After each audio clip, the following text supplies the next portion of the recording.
Magandang araw po sa inyong lahat. Bago ko po simulan ang padalang kwento kay Sir Carl, ay gusto ko munang magpakilala sa inyo. Ako po si Ton Valencia, ang may-ari at narrator ng channel na Creepytionary, Tagalog Horror Stories. Pansamantala po muna akong hahalili kay Sir Carl bilang kanyang co-narrator. Inaanyayahan ko rin po kayong dumalaw sa aking channel na Creepytionary. At gaya ng channel ni Sir Carl, marami din akong horror stories na tiyak na inyong magugustuhan. Maraming salamat po. Simulan ko na po ang kwento. Magandang araw po sa iyo, Sir Carl. Pati na rin sa inyong mga taga-subaybay. Isa po ko sa masugid mong fan at tagapakinig ng iyong channel. Nagustuhan ko po ang mga kwento ng iyong channel at marami akong nakukuhang impormasyon para mas lalong maintindihan ang buhay ng ating mga ninuno noon. By the way, pasensya na po Sir Carl dahil hindi po ako masyado magaling magsulat. Sapagkat unang pagkakataon ko pa lamang ito na sumubok magsulat ng isang kwento. Tawagin niyo na lang po akong Winwin, Tubong Mindanao, particularly in Socsargen region. Nais ko lang po sana ibahagi sa inyo ang kwento ng aking lolo sa father side na ikinuwento niya noong nasa elementary pa lang kami ng mga pinsan ko. Mahilig po kasi si lolo magkwento ng mga karanasan nila noong bata pa sila at maging karanasan ng kanyang mga magulang. Ang lolo at lola ko ay nakatira sa Lanao del Norte. Kaya sa tuwing nagbabakasyon sila dito sa amin, ay sabik kaming mga apo niya na makinig ng kanyang mga kwento. Isa sa mga hindi ko makakalimutang kwento ni Lolo ay yung patungkol sa tinatawag niyang taong sulo. Hindi ko po alam kung ano ang sulo sa Tagalog. Iyon kasi ang tawag namin sa isang malaking ilaw na maaaring gawa ng dried leaves ng nyog o ano pang bagay na pwedeng maging ilaw mo sa madilim na daan.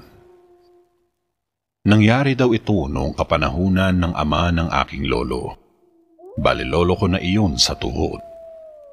Doon raw sa isang malayo at liblim na lugar ng Lanao del Norte ay may umusbong na mga pangyayari at kaganapan na minsang kinakatakutan ng mga tao roon, maging sa mga karating na lugar nito.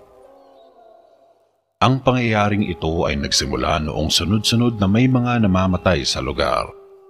Dahil sa nangyayaring iyon, ay lumukob ang takot sa mga taong naninirahan sa mismong lugar, sapagkat hindi nila malaman kung ano o sino ang pumapatay sa kanilang mga kalugar. Maging ang mga magulang ng lolo ko ay nakakaramdam na rin daw ng sobrang takot, sapagkat sa tuwing may namamatay sa lugar na iyon, ay nakakarinig ang mga tao ng nakakakilabot ng alulong ng mga aso, na para bang may nakikitang nakakatakot na nilalang. Noong ang namatay raw ay kapitbahay lang ng mga magulang ni lolo ko, ay bumisita sila doon upang makiusyoso. Dahil nga curious ang papa ng lolo ko sa mga nagaganap, nagtanong ito sa asawa noong namatay kung ano ang kinamatay ng kanyang kabiyak. Ayon pa sa kwento ng asawa, wala naman daw karamdaman ng kanyang kabiyak at malakas na malakas ito. Katunayan nga raw, kahapon lang iyon ginabi ng pag-uwi galing sa bukid dahil nagpa-harvest sila ng kanilang pananim na mais. Babalik nga sana ito sa araw na iyon upang tapusin ang pagpapaharvest. May naikwento ang kanyang asawa noong makauwi ito noong nakaraang gabi. Ayon pa raw sa kwento noon, habang naglalakad ito sa masukal na daan, ay bigla na lang namatay ang apoy ng kanyang dalang sulo, nagawa sa tuyong dahon ng nyog, kaya halos hindi na daw nito makita ang daan dahil sa sobrang dilim. Hindi naman daw ito natatakot, kasi sanay naman sa buhay bukid at may dala naman itong garab at itak na ginamit sa pag-aani. Yung garab po ay yung bagay na ginagamit sa pag-harvest ng palay O mas kilala ata yun sa tawag na karet. Nagpatuloy lang daw ito sa paglalakad ng marahan dahil nag-iingat na baka matapilok gawa ng mga bato at hindi pantay na daan. Bago makatawid sa maliit na batis ay nasiyahan at nabuhayan siya ng loob nung may makita siya sa kabilang bahagi ng batis na medyo malayo pa sa kanyang kinalalagyan. May isang tao kasi siyang makakasalubong na may dala rin naglalagablab na sulo. Nasabi niya daw sa kanyang sarili na, "Ay salamat, di na ako mangangapa sa sobrang dilim." Kasi naisipan daw ng asawa niya na makikisindi doon sa taong may dalang naglalagablab na sulo kapag magkalapit na sila nito. Noong patawid na siya ng ilog ay nakita niyang patawid na rin ng lalaking may dalang sulo. Nagtaka pa nga raw ito kasi nung nakita niya ang lalaki ay malayo pa ito sa batis. Subalit bigla na lang na halos magkasabay na silang tatawid sa batis na iyon. Inasahan niya kasi na mauuna siyang makakatawid sa batis kaysa doon sa lalaki kasi malayo pa nga iyon. Binaliwala na lang daw iyon ng kanyang asawa at naisip na lang na baka tumatakbo ang lalaki kaya mabilis nakarating at kagaya niya rin ay malayo pa ang uuwian kaya nagmamadali. Noong nasa gitna na sila ng batis at mga 2 dipa na lang ang layo nila sa isa't isa, ay binati niya yung lalaki. "Magandang gabi, bay." Hindi raw iyon sumagot, bagkus ay dahan-dahan ito sa paglalakad. Noong mga kalahating dipa na lang raw yung agwat nila sa isa't isa, ay kinausap niya ulit ang lalaki at sinabing, "Bay, pwede ba akong makisindi sa iyong salo? Namatay kasi itong aking salo doon pa lang sa may bundok." Tumango naman daw yung lalaki, pero hindi niya masyado makita ang muka dahil natatakpan ito ng naglalagablab na apoy nung dalang salo. Nung sisindi na sana siya, bigla raw nagsalita ang lalaki at sinabi noon, "Hiramin mo na lang itong salo ko. Malapit na lang din naman ako sa amin. Kukunin ko na lang sa inyo bukas ng gabi." Nagtaka raw yung asawa niya kasi makikisindi lang naman sana siya. Sinagot niya naman ito ng, "Madilim pa sa may bahagi ng kakahuyan na dadaanan mo. Mahihirapan ka doon." Hindi na daw sumagot pa ang lalaki, bagkus itinaas ang kamay nito na may hawak ng salo at ibinigay sa kanya. Wala na siyang nagawa kundi tanggapin ng salo at nagpasalamat. Nung nasa kamay na niya ang salo ay dumiretsyong naglakad paalis ang lalaki na walang lingon-lingon. Kaya nagpatuloy na lang din siya sa paglalakad hanggang sa makarating siya sa kanilang bahay. Noong pagkarating ng asawa niya ay sinalubong niya ito at sinabing patayin na agad ang dalang naglalagablab na salo dahil baka mahagip ang bubong ng bahay nila na gawa sa kugon. "Patayin mo na yan at itapon doon sa may nakatumpok na tuyong dahon ng damo at saging." Wika niya pa raw doon, ngunit sumagot naman ang kanyang asawa, "Wag, hindi pwede. Kukunin pa raw iyan ng may-ari bukas ng gabi." Nagtaka naman daw siya dahil bakit nanghiram ang asawa niya ng sulo ng iba? Pwede namang gumawa ng sulo sa mga madadaanang dahon ng nyug. Sabi naman noon na nagpilit daw kasi ang may-ari noon na ipahiram yun sa kanya, kaya itinapon niya na lang iyong sulo niya na namatayan ng apoy. Ang ginawa raw ng kanyang asawa ay pinatay ang apoy noong sulo sa pamamagitan ng paghagis nito sa lupa at inapakan ng kanyang mga paa ang dulo hanggang sa mamatay ang apoy at inilagay niya ito sa gilid ng upuan sa may balkonahe ng kanilang bahay. Pagkatapos ay pumasok na ang kanyang asawa sa kusina, kung saan nakahanda na ang hapunan nito. Pagkatapos kumain, ay nagkwento ito sandali tungkol sa taong nakasalubong niya sa may batis at nagpahiram ng sulo sa kanya. Sabi niya naman daw, "Pasalamat ka kasi may nakasalubong kang may dalang sulo." Matapos makapagbaba kaunti ng kinain, ay nag-aya na ito na matulog. Kinabukasan, pagkagising nila ay agad na nagtimpla ng kape ang asawa niya at umupo sa may balkonahe ng kanilang bahay. Nakasanayan na kasi nila doon maupo sa umaga habang nagkakape. Napansin raw ng asawa niya na wala na doon yung salo na pinaglalagyan nito. Kaya tinawag nito ang kanilang panganay na anak at saka inutusan na tignan, baka natumba lang at nasipa papalayo. Nang biglang nagsalita ang bata. "Tay, wala namang salo dito." Pero nakita nila ang bata na parang nabigla at namangha ang kanilang anak. "O ano ba yung tinitingnan mo? Andyan na ba ang salo?" Lumingon ang bata sa kanilang mag-asawa na parang natatakot. Kaya tinanong niya itong muli. "Na paano ka?" Ilang segundo pa ang lumipas bago nakapagsalita ang bata. Tay, may kamay dito ng tao, pero purong buto na lang." Noong narinig nila yun ay di nila pinansin ang bata. Sa pag-aakalang nagbibiro lang ito, pero lumapit ang kanyang anak at hinila siya papalapit dun sa may pinaglalagyan niya ng sulo noong gabi.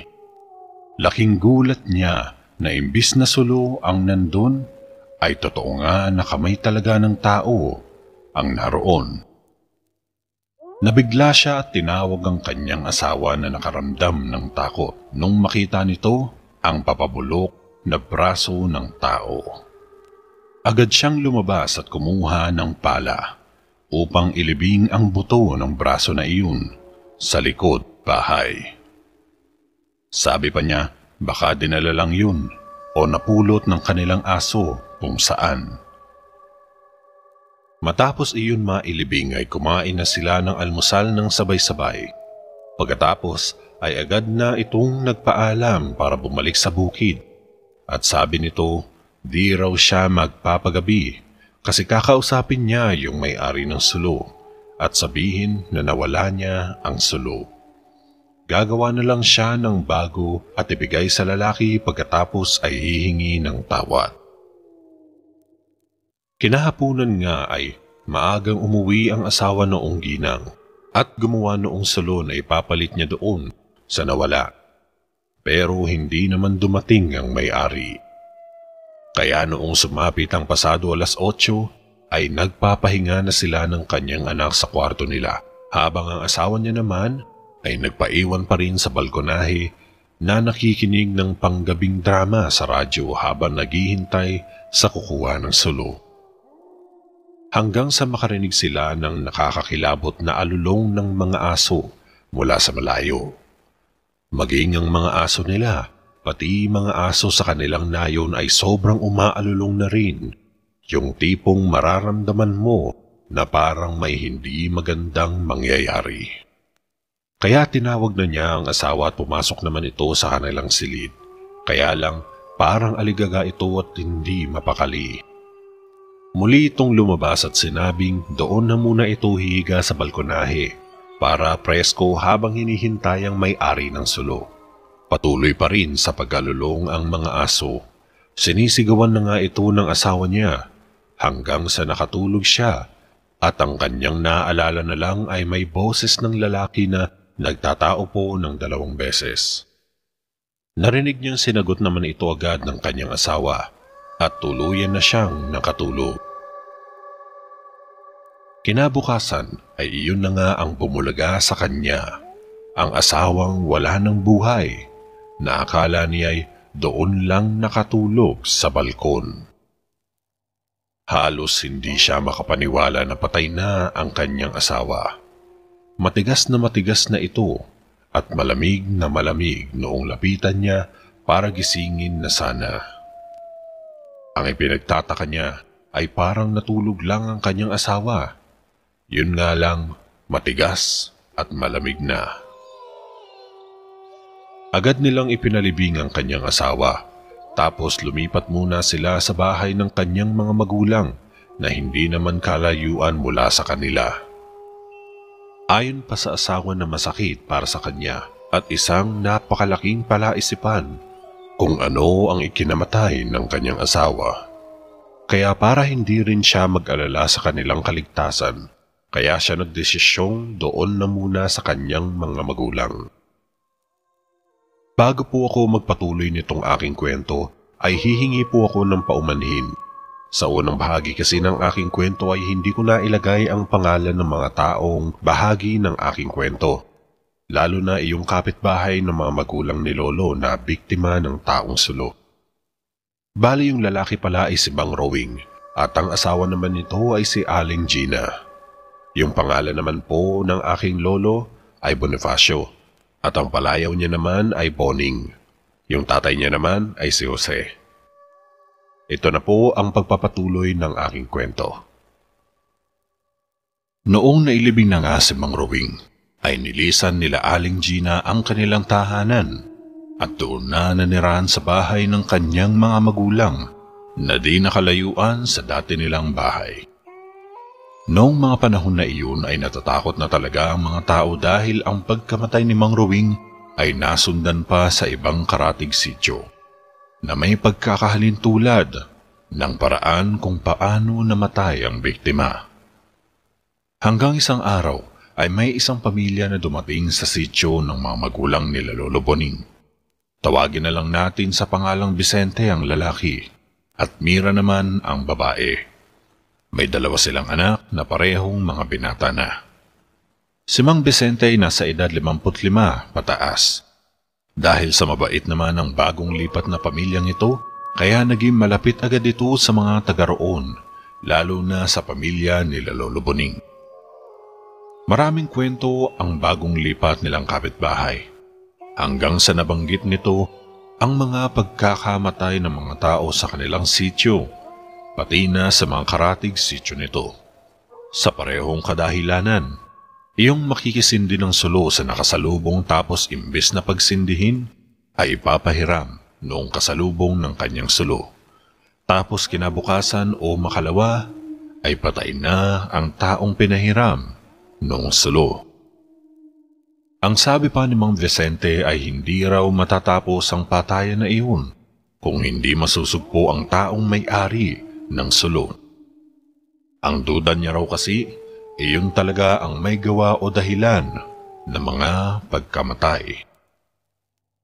Sobra na ang takot sa mga tao noong panahon na iyon. Katunayan, nakaabot na ang isyong iyon sa bayan. Minsan na rin nagpadala ng magroronda ang tenyente nila at ang kabesa de barangay. Subalit hindi man lang nila nakaengkwentro ang taong tinawag nilang taong sulo.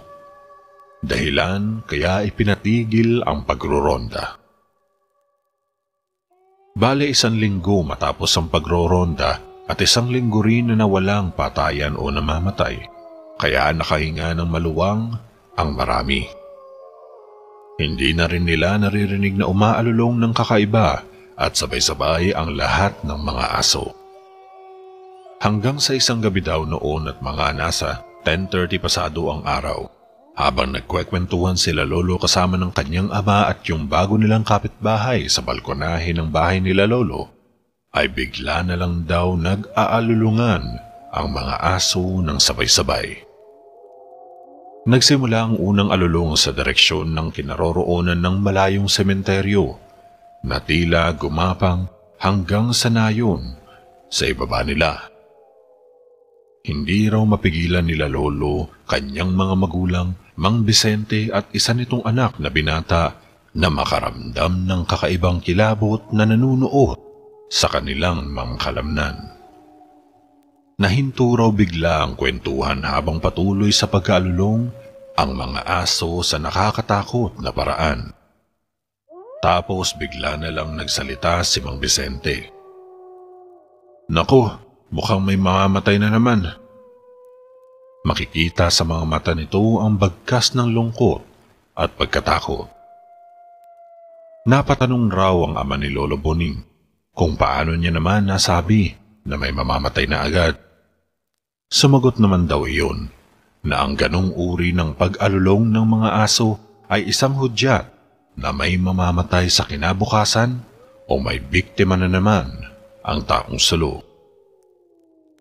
Nanginginig at naninindig po ang balahibo ko habang sinusulat ko ang kwentong ito, Sir Carl, dahil dama ko ang kilabot na nararamdaman ko noong panahong ikinikwento ito sa akin ni Lolo. Ramdam ko iyong takot nila noon. Balik na po tayo sa kwento. Nagpatuloy sa pag-aalulong ang mga aso, kaya minabuti na lang raw nilang matulog na. Umuwi na rin sa kanilang bahay sina Mang Vicente at anak nito. Ayon pa Sir Carl kay Lolo ko na noong kapanahunan nila ay hinubog talaga sila ng kanilang mga magulang sa pagiging madasalin. Sa tuwing kakain ay nagdarasal. Bago sila natutulog ay nagdarasal din muna. Maliban pa iyon sa pagdarasal ng novena ng Santo Rosario sa tuwing pagsapit ng 6:00 ng gabi. Noong magsipasok na nga sila ng bahay ay nagdasal muna sila bago natulog. Hanggang sa naalimpungatan raw si Lolo at biglang nagising. Nakita na lamang niya ang kanyang ama ay nagising at nagdadasal na naman. Hindi na raw bumangon si Lolo bagkus at natulog na lang uli. Sa hindi inaasahan ay may nadinig raw si Lolo na sigawan at iyakan ng mga bata at babae. Akala daw noon ni Lolo na nananaginip lang siya. Napabaligkwas bigla. Pagmulat niya ng kanyang mga mata ay umaga na pala at maraming tao sa labas ng kanilang bahay. Bali yung bahay daw kasi ng magulang nila Lolo ay nakasanayan ng gawing tambayan ng mga tao sa kanila. Lalo kapag may pinag-uusapang issue sa kanilang komunidad. Likas daw kasing matulungin ng kanilang ama, maging silang magkakapatid. Kaya hindi nagdadalawang isip ang mga tao na lumapit sa kanila o kahit tumambay lang doon upang magkwentuhan. Noong bumangon na nga siya, ay dali-dali din siyang bumaba. Doon niya nakita na iyong isa nilang kapitbahay sa may dulong bahagi ng kanilang sinasakang lupain na umiiyak maging ang 3 nitong mga anak na pawang nasa 9, 14 at 17 taong gulang ang mga edad. Napag-alaman nila na noong nagdaang gabi ay pumunta pala ang asawa ng ginang sa ilog upang manghuli ng isda. Sa gabi kasi ay maraming lumalabas na mga isda dahil oras iyon ng panginginain, kaya nakasanayan na ng mga taga roon na gabi manghuli ng isda sa ilog. Matapos raw makahuli ng maraming isda ay umuwi na ang asawang lalaki. May dala daw itong malaking sulo na naglalagablab. Bigla na lang daw dumaan ng isang malakas na hampas ng hangin na pumatay sa hawak nitong sulo. Kaya inilabas niya ang dalang flashlight. Pero sa hindi maipaliwanag na dahilan ay bigla na lang iyong napundi. Kaya napangangan na lang siya sa daan. Ilang saglit pa ay may nakita siyang papasalubong na may dalang sulo. Dahil sa pangyayari noon na marami ang mga namamatay na napapabalitang nakasindi ng sulo, kaya tumanggi raw iyon sa alok ng nakasalubong na pahiramin ng sulo. Pero noong sabihin ng kasalubong na lalaki na magkapitbahay lang daw sila sa tinitirhang sityo, ay napanatag ang kanyang loob at tinanggap ang ipinapahiram na sulo sa kanya. Noong nagpakilalang kapitbahay, sinabi raw ng lalaki na kung may panahon siya, ay kukunin niya na lang raw iyong kanyang ipinahiram na sulo. Noong panahon daw nila Lolo, kapag sinabing magkapitbahay ay hindi katulad ngayon na magkatabing bahay, nasa tapat ng bahay o ilang hakbang ang layo ng bahay. Kahit nga 15 minutong lakaran pa yan, basta iyon ang kasunod mong bahay o pinakamalapit na bahay sa inyo, ay tatawagin na rin iyong kapitbahay. Kinaumagahan ay hindi man lang sila nag-abalang tignan iyong kinalalagyan ng sulo na dala ng kanyang asawa. Dahil nawili sila sa maraming huling isda at may mga kasama pang uwang at kalampay o iyong hipon at alimango sa tabang. Nakalimutan na nila ang tungkol sa sulo at masayang nagluto.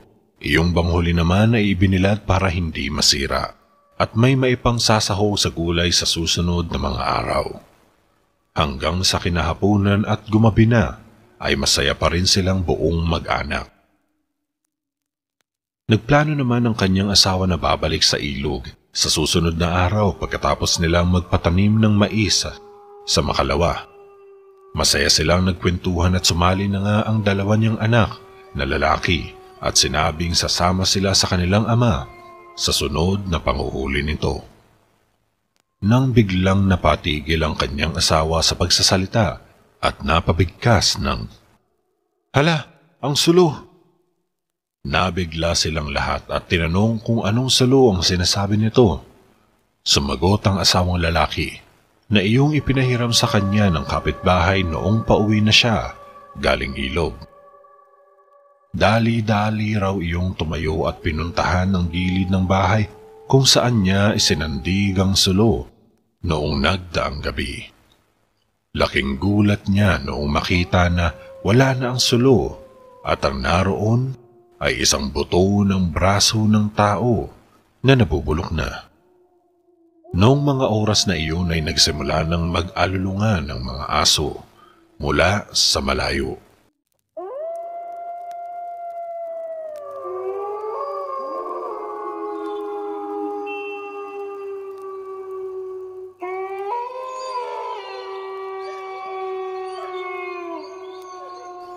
Ang ginawa nilang mag-asawa ay pumasok na sila ng bahay at iniwan lang sa labas iyong buto ng braso na nakita nila. Sabi ng kanyang asawang lalaki na kung may tatawag raw sa labas ay wag na wag sasagutin. Pinatay nila ang kanilang mga ilaw sa loob ng bahay. Nagmanman at nagmamatiyag sa paligid. Lumipas ang halos isang oras ay unti-unti na silang nakatulog. Hanggang sa may nauliningan silang boses ng lalaki na tumatawag ng, "Tao po, kukunin ko na sana ang pinahiram kong sulo." Dahil sa hindi naman daw kumibo ang asawang lalaki, kaya hinayaan niya na lang sa pag-aakalang nakatulog na nga ito ng mahimbing.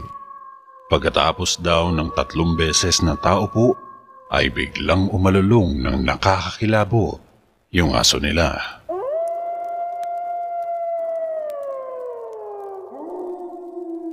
Kakaibang pakiramdam raw ang naramdaman ng asawang babae. Maging yung 3 nilang mga anak nagising pa din sa mga oras na iyon. Makalipas ang ilang mahabang mga minuto ay unti-unti na ring tumigil iyong pag-alulong ng kanilang aso. Kasabay na rin ng pagkahimbing nila ng tulog.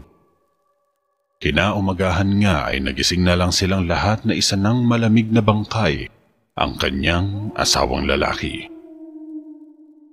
Dahil sa pangyayaring iyon ay bumalik din ng takot na bumabalot sa mga tao sa kanilang lugar, maging sa mga kalapit sityo nito, dahilan upang magsagawa ng pagpupulong ang mga namumuno at kalalakihan sa bawat sityong magkakalapit. Napagkasunduan nila na gagawa sila ng paraan kung paano masusugpo ang pagkamatay ng mga tao doon, dahil lang sa pinapahiram na sulo. Napagplanuhan nila na sa pagdating ng gabi ay wala nang lalabas ng bahay upang hindi na makasalubong ang taong sulo.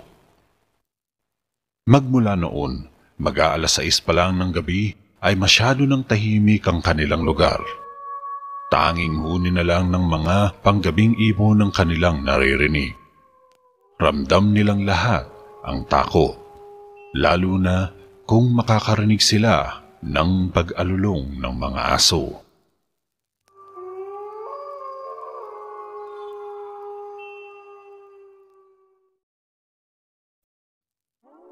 Naging maayos naman ang lahat at walang nabalitaan na namatay sa ilang araw, hanggang sa isang umaga ay may panauhin ng mga magulang ni Lolo. Dahil doon nga yung parang meeting place ng mga taga-sityo sa bahay nila Lolo, kaya doon na lang raw ito dumiretso sa kanila. Ang sityo leader pala ito sa kabilang sityo at nag-iimbita na sa susunod na araw ay fiesta na sa kanilang sityo. Kung maaari daw ay pumasyal naman sila saglit sa kanilang sityo sapagkat marami ang kanilang iahandang pagkain. Sinabi nito na wag na lang magpapagabi sa pag-uwi para hindi na malagay sa alanganin. Lalo pa at hindi pa rin nasusugpo yung mga pagpatay ng tinagurian nilang taong sulo. Noon raw kasi sa lugar nila lolo ay uso ang imbitahan kung may mga okasyon sa karatig lugar. Paraan nila iyon ng pakikipagkaibigan para na rin magkaroon ng magandang ugnayan ang mga magkakalapit na mga sityo at barangay.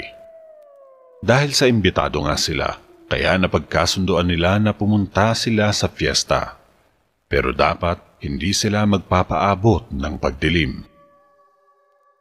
Sumapit ang araw ng fiesta. Ang mga tao sa sityo nila lolo na papunta sa karatig sityo ay naggrupo sa 3 upang mabantayan ng bawat isa. Dapat kung sino ang magkakasamang pumunta ay sila rin ang magkakasamang uuwi. Masaya ang lahat pagkadating doon kasi alagang-alaga sila ng mga tao roon, lalo na ang grupo ng ama nila lolo at Mang Vicente. Walang katapusang pagkain at alak ang nakaparada. Maliban sa bahay ni Sitio Leader doon, ay may iba pang mga bahay na nag-iimbita sa kanila na kumain. Pagtungtong ng 3:00 ng hapon ay nagkayayaan na silang uuwi para merong silang at least 2 hanggang 3 oras sa paglalakad bago maging madilim ang paligid. 2 oras lang naman ang layo noong sityong kanilang pinuntahan, kaya kung tuloy-tuloy ang paglalakad, bago pa man mag-6 ay makakauwi na sila. Nagpaalam na nga sila sa mga bahay na kanilang pinuntahan. Pinadalhan pa nga sila ng mga ulam kaya masaya silang naglakad pa uwi dahil kahit magutom may ulam pa rin pagkarating ng bahay. Noong sapitin nila ang may sangang daan ay naabutan nila ang 2 pang grupo na galing din sa fiesta. Nauna na pala ang mga iyon sa paglalakad pero marahan lang kaya naabutan din nila. Nagtanong raw ang ama ni Lolo at Mang Vicente kung nakauwi na ba ang lahat. Sumagot yung pang-3 grupo na kulang sila ng 1. Pero baka nakauwi na iyon kasi maagang nalasing at nakita nila ito kanina na tinatahak ang daan pauwi. Kaya kampante sila sa paglalakad pauwi. Kinagabihan dahil halos pagod ang lahat galing sa fiesta ay maagang nakatulog ang mga tao sa sityo nila lolo at hindi na nila nauliningan ang nakakapangilabot na alulong ng mga aso na siya naman daw nagpagising sa isang lasing na nakatulog sa isang kubo sa gilid ng daan.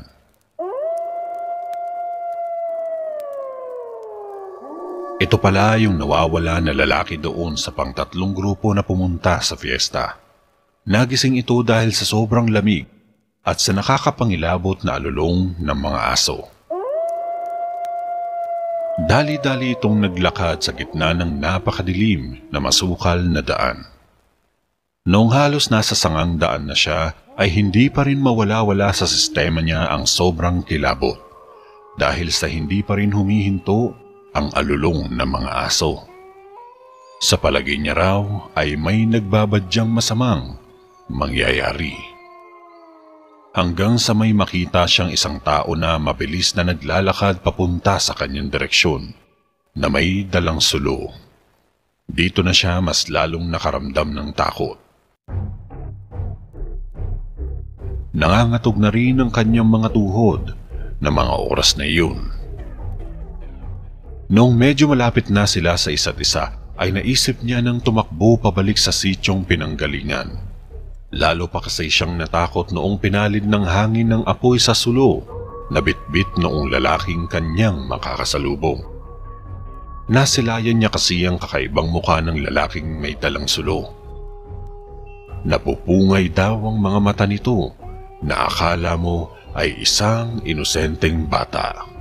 Ngunit sa hindi may paliwanag na dahilan dahil sa katagalan ng kanyang pagkakatitig roon, ay para siyang hinihigop sa kadiliman noong maitim na mata ng lalaki. Isang uri ng pagkakatitig na parang hinahanap ang kailaliman ng iyong pagkatao at kaluluwa. Kitang-kita niya na kahit may mga mapupungay na mata ang lalaki, ay ramdam na ramdam niya ang tunay na katangian nito. Dagdagan pa sa kakaibang tangos at hugis ng ilong na akala mo'y isang napakatalim na bagay na handang tumusok at sumaksak sa iyo anumang oras. Halos hindi niya na makayanan ng ganong tagpo na tila papanawan na siya ng ulira. Ngunit pinilit niya pa rin ang kanyang sarili na kumalma. Pero natatakot talaga siya, kaya tumakbo na nga siyang bigla.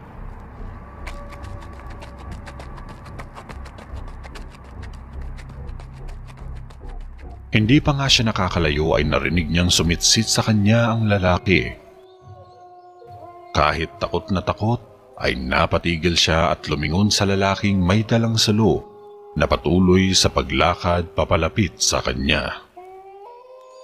Huli na ang lahat para sa kanyang pagtakbo, kaya hinarap na lamang niya ang lalaki kahit nanginginig na siya sa takot. Parang mapapaluhod na siya sa daan habang papalapit ng papalapit ang lalaki sa kanya.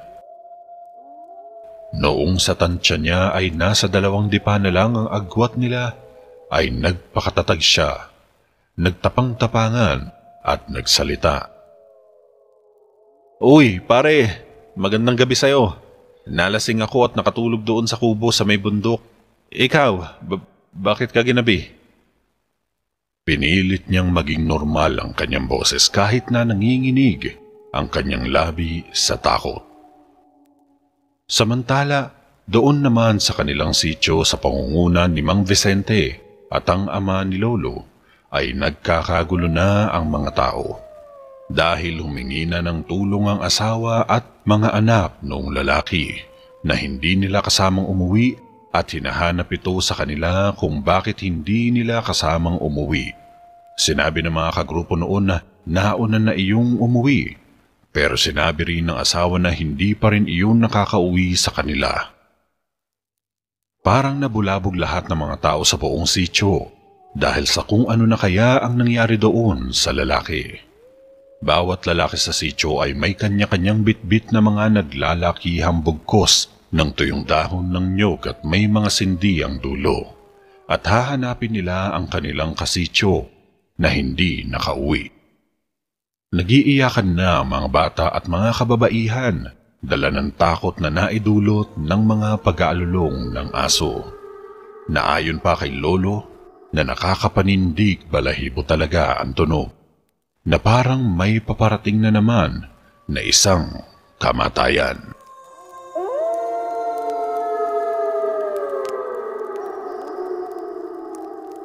Nagsimula ng maghiwa-hiwalay ang bawat grupo upang simulan ang paghahanap.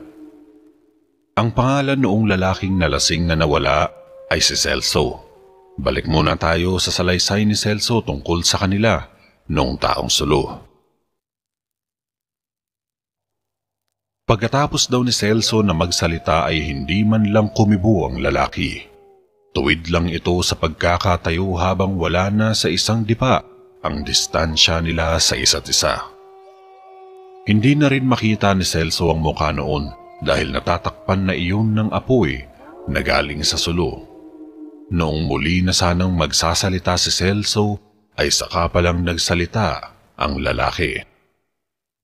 "Hinahanap ka na ng sityo nyo. Nagkakagulo na sila at alalang-alala na ang iyong pamilya sa'yo." Ayon pa kay Celso, akala niya ay matutuwa at mapapanatag siya kapag nagsalita ang lalaking iyon, pero iba ang kanyang naramdaman. Dahil ang boses ng lalaki ay nakakapangilabot, na tila ba galing sa ilalim ng lupa na dinala lang ng hangin sa kanyang tenga. Halos hindi rumihistro ng malinaw sa kanyang utak ang mga sinabi ng lalaki, dahil tila kuryenteng gumapang ang kilabot sa kanyang buong pagkatao, gawa ng kakaibang tunog ng boses noon. Pero ang paraan naman ng pagkakasabi ay animoy matagal na silang magkakilala at alam na alam kung saan siya nakatira. Dagdag pa ni Celso, napapansin niya na sa tuwing bumibigkas ng salita ang lalaki ay siya namang paglaki ng lagablab ng apoy sa sulo na hawak noon. na sinasabayan pa ng pag-ihip ng napakalamig na hangin. Pakiramdam raw ni Celso ay may yumayapo sa kanya na isang malamig na pares ng mga kamay. Hindi nakaimik si Celso sa tinuran noong lalaki. Muli pa raw iyong nagsalita. Mas matatagalan kang makakarating sa inyo dahil sa sobrang dilim at sukal ng daanan. Wala ka pa naman ni sigarilyo na ilaw sa daan. Turan pa ng lalaki kay Celso. Dahil sa intensidad ng takot na naghahabulan sa sistema ni Celso, ay nagkandabuhol-buhol ang kanyang sagot sa lalaki. Oo nga, pare. Pero kaya ko pa naman. Sagot pa raw ni Celso. Hindi naasahan ni Celso na sasagot ang lalaki sa kanya ng, taga dyan lang ako sa hangganan ng ating sityo sa may maliit na bukal. Sagot pa ng lalaki kay Celso. Pero sa isip ni Celso, hindi siya naniniwala noong una. Dahil hindi niya pa nakikita ang lalaking iyon sa lugar nila. Kilala niya rin ang lahat ng mga tao na kanyang kasityo. Naisip rin ni Celso na baka naman baguhan lang ang lalaki doon o iyon bang may bagong lipat lang. Kaya sumagot din si Celso. Ganun ba? Mabuti na kung ganun. Sige, mauna na ako. Dugtong pa ni Celso sa lalaki. Noong ihahakbang na sana ni Celso ang kanyang mga paa ay bigla na lamang inunat ng lalaki ang kanyang kamay na may hawak na sulo sa direksyon ni Celso. Na ang ibig sabihin ay, ito, kunin mo na ang sulo. Natigilan si Celso at hindi alam ang gagawin. Naguguluhan siya kung tatakbo na ba siya o di na lang pansinin ang lalaking may sulo. Habang nasa ganong pag-iisip ay biglang nagsalita ang lalaki. Kunin mo na ito para madali kang makauwi sa inyo. Di bali na lang ako ang walang ilaw dahil sanay naman ako sa dilim. Noong tagpong iyon ay hindi talaga alam ni Celso ang enerhiya na nararamdaman niya sa kanyang sarili. Pawis na siya at sobrang nauuhaw. Nagsalita muli ang lalaki. Sige na, kunin mo na ito para makauwi ka na. Samantala, ang mga kalalakihan naman na naghahanap kay Celso sa pangunguna ni Mang Vicente at ama ni Lolo ay nagdesisyon na bumalik doon sa sitio na kanilang dinaluhan ng fiesta upang magbaka sakaling kung may nakakita ba doon kay Celso. Kaya dali-dali silang naglakad at tinunton ng daan patungo sa kabilang sitio. Hindi sila nagpatinag sa takot kahit paramdam nila na may kakaibang mensahe ang alulong ng mga aso na parang nananaghoy ng kawalang pag-asa at kamatayan. Hindi nila maiwasang makaramdam ng sobrang katahimikan at kawalang pag-asa kahit pa nag-uusap naman sana sila. Pakiwari nila ay naglalakad sila patungo sa direksyon na hindi alam ang patutunguhan. Pero malinaw naman sa kanila na tama ang kanilang tinatahak na daan patungo sa kabilang sitio. Sa bahagi naman ni Celso ay pumasok sa isip niya na wala na siyang ibang paraan para makalayo o tantanan siya noong lalaki. Bahala na, wika pa ni Celso sa kanyang sarili. Sabay tinanggap ang sulo noong lalaki at walang lingon na lumakad na sobrang tulin. Hanggang sa marating niya ang dulong bahagi ng masukal na daan. Napausal na lamang siya ng, "Ay, salamat," na parang nabawasan ng hindi maipaliwanag na kakaibang kabog ng dibdib at muli nang nakahinga na maayos. Habang tuloy sa paglalakad ay nasabi niya sa sarili, "Akala mo hindi kita may isang taong suluka. Ako na naman pala bibiktamin mo Pues, wala kang mababalikan na sulo sa amin." Wika pa ni Celso sabay ibinato niya ng napakalakas papalayo ang sulo at tumilapon iyon sa mapunong bahagi ng lugar. Saka siya kumaripas ng takbo at ibinuhos na lahat ng natitirang lakas sa pagtakbo na animoy hinahabol ng kung anong halimaw. Habang ang mga kalalakihan naman na naghahanap kay Celso ay matulin pa rin ang paglalakad patungo sa sitio na may fiesta at nagpapakiramdaman lang ang mga ito dahil sa kakaibang nararamdaman sa paligid. Hanggang sa ang isa sa kanila ay may napansing kumakaripas ng pagtakbo na patungo sa direksyon nila. Noong una ay hindi pa nga nila maanigan kung tao ba o anong hayop sapagkat malayo pa ito sa kanila at hindi pa nasisinagan ng mga dala nilang sulo. Biglang nagsalita si Mang Vicente. "Oy, mukhang tao iyan. Sino kaya yan? Bilisan niyo pa ang paglalakad nang makilala natin ang paparating at malaman natin kung anong problema bakit tumatakbo." Noong mga 6 na dipa na lang ang agwat nila ay doon nila napagtanto na tao nga talaga iyon at walang iba kundi si Celso. Laking pasasalamat ni Celso sa di maintindihang mga salita. Naghalo na kasi ang malakas na paghingal nito at ang natatarantang pagsasalita. Agad nila itong pinaupo sa gilid ng daan at hinayaang magpahinga. Lumapit naman dito ang ama ni Lolo at pinaypayan ito ng kanyang suot na salakot. Noong makapagpahinga na si Celso, ay doon na nila ito tinanong kung ano ang nangyari sa kanya at kung bakit hindi siya nakarating sa sitio nila. Nauna pangaraw itong umalis at bakit ganun na lamang ang kanyang pagkaripas ng takbo na parang may humahabol sa kanya. Doon na nagsimulang magsalaysay si Celso sa lahat ng nangyari. Magmula noong magising siya mula sa pagkakatulog sa nakita niyang kubo hindi kalayuan sa daan, pati na ang engkwentro niya sa taong may ibinibigay na sulo. Matapos magsalaysay ni Celso ay nagpasya na silang umuwi. Dala ang takot at pangamba sa kung ano ang maaaring mangyari kay Celso sa susunod na gabi.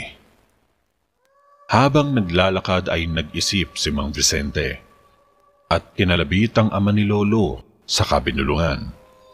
"Pare, samahan mo ako bukas. May pupuntahan tayo na maaga.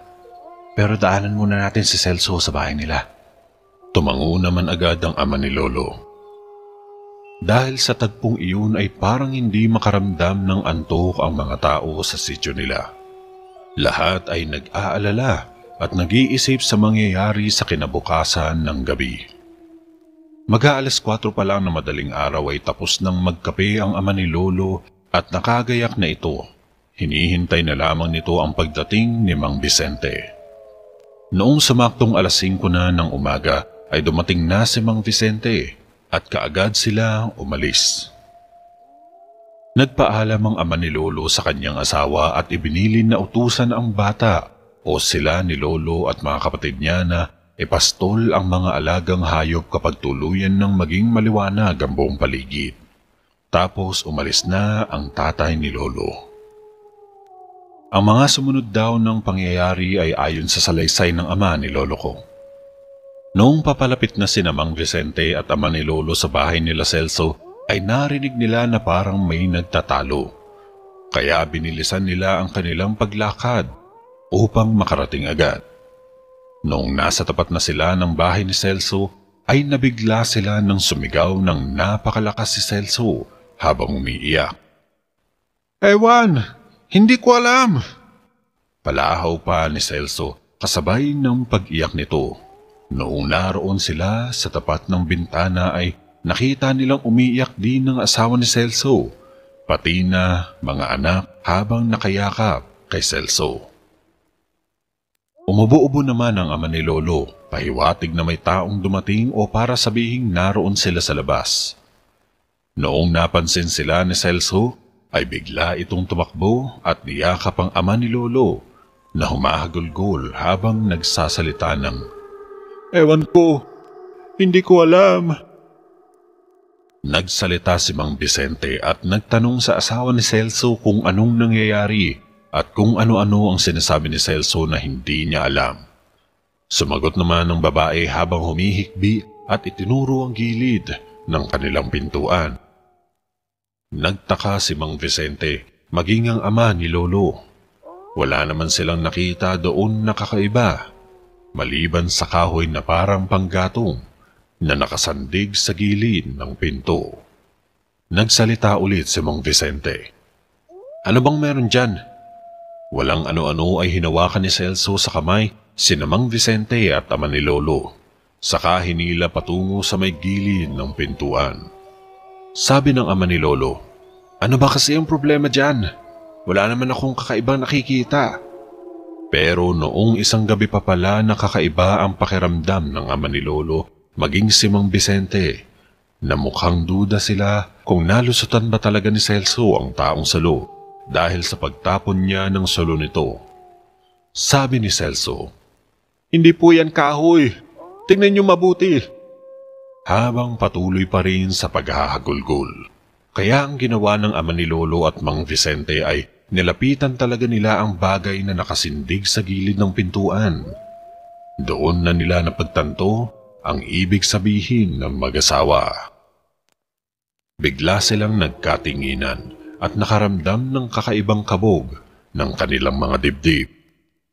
Hindi nakapagsalita ang dalawang matanda, bagkus tinitigan nilang pareho si Celso na parang nagtatanong. Tumango si Celso at nagsalita ng, oo, tinapon ko po ang sulo na binigay sa akin ng lalaki doon sa kasukalan. Sabay na napailing-iling ang dalawang matanda.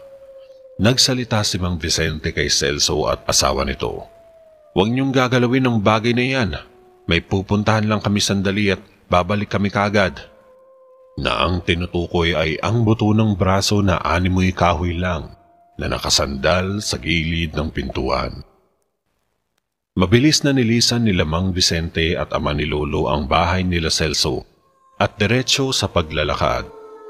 Noong akmang magsasalita na sana si Mang Vicente, ay magsasalita na din daw sana ang ama ni Lolo. Dahilan na sabay nilang nabigkas ang salitang, Pari! Oo, sabay nilang nabigkas ang salitang pari. At ito ay nagpapahiwatig na sa pari silang lalapit at hihingi ng tulong. Kaya walang maraming salita at nagmamadaling pumunta sa bayan ng dalawa.